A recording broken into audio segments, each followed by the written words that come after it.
வாங்க இந்த வீடியோவில் அடை தோசை ரெசிபி பண்ணுறது எப்படின்னு பார்க்கலாம். அதுக்கு 1/2 கிளாஸ் துவரம்பயிறு, 1/2 கிளாஸ் கடலைப்பயிறு, 1/2 கிளாஸ் பச்சைப்பயிறு, 1 கிளாஸ் சாப்பாட்டு அரிசி சேர்த்துக்கோங்க. 1/2 கிளாஸ் வெள்ளை உளுந்து சேர்த்துக்கோங்க. என்கிட்ட தோல் உளுந்து தான் இருக்குது, அதனால் நான் தனியாக ஊற வைக்கிறேன்.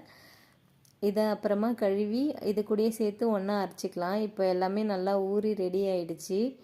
இதை ஒரு மிக்ஸி ஜாருக்கு ஆட் பண்ணி காரத்துக்கு காஞ்ச மிளகாய், உப்பு, ஜீரகம், பெருங்காயத்தூள் சேர்த்து அரைச்சிக்கோங்க.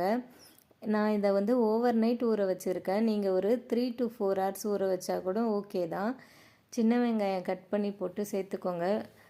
சேர்த்து தோசை எப்பயும் ஊற்றுற மாதிரி ஊற்றுங்க. இந்த மாவு நீங்கள் புளிக்கெல்லாம் வைக்க தேவையில்ல.